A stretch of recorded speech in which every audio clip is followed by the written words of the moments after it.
The Malaysian government is under increasing pressure from people over the rising cost of living and inflation.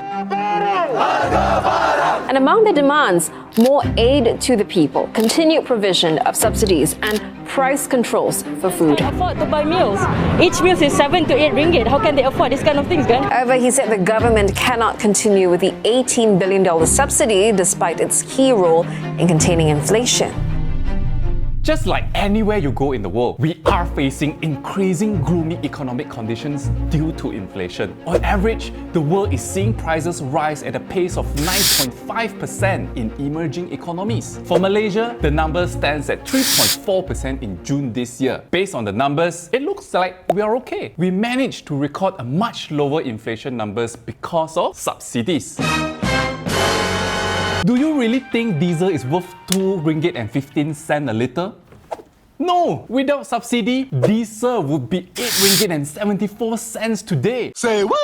For many decades, we have created an illusion that things are still affordable in Malaysia. In 2022, Malaysia is expected to spend close to 80 billion ringgit in subsidies and cash aid, the largest amount in history. But the way Malaysia is doing it makes me wonder if we might end up in a worse situation at the end of the day. To me, subsidies are more like band-aid to a wound. It's just treating the surface rather than fixing the real problem. While it does shield the economy away from the real prices in the market, the government needs to cough out billions of ringgit for subsidies. And guess what? It is also hurting business operators when the government tries to intervene with market prices of stuff. Take the chicken supply crisis that we face. In the beginning, a surge in inflation drove up feedstock costs, exacerbated by the Ukraine war and the chronic shortage of labor. The increase in production costs triggered chicken farmers to increase their selling prices of chicken, and the government reacted by allocating up to 1 billion ringgit to subsidize the rakyat with the rising cost pressure. It didn't work very well because poultry farmers found exporting chicken overseas would reap bigger profits for them. So they chose to export their chicken rather than supplying it to the local markets,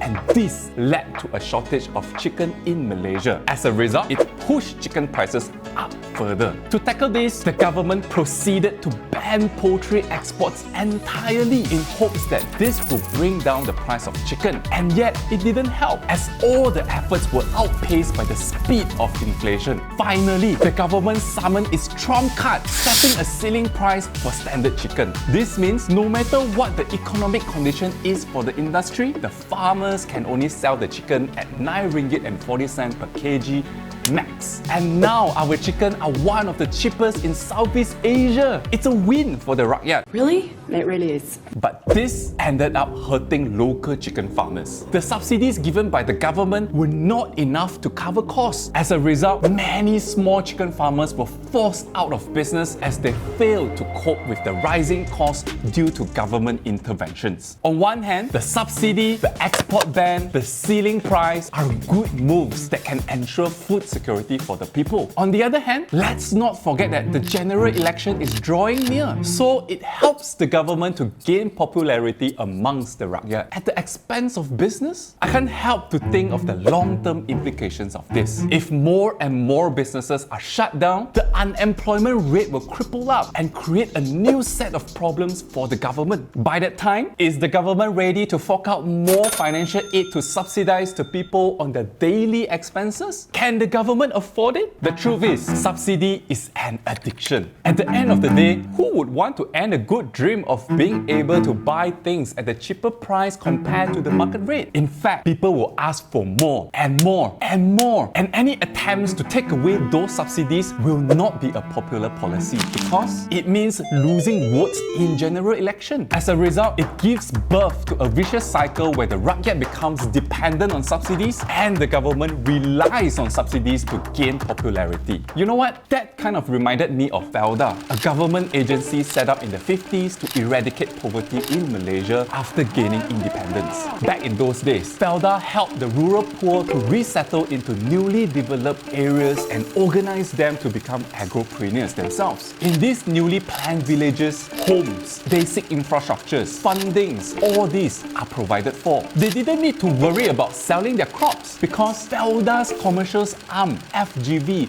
will buy off the harvest from these settlers.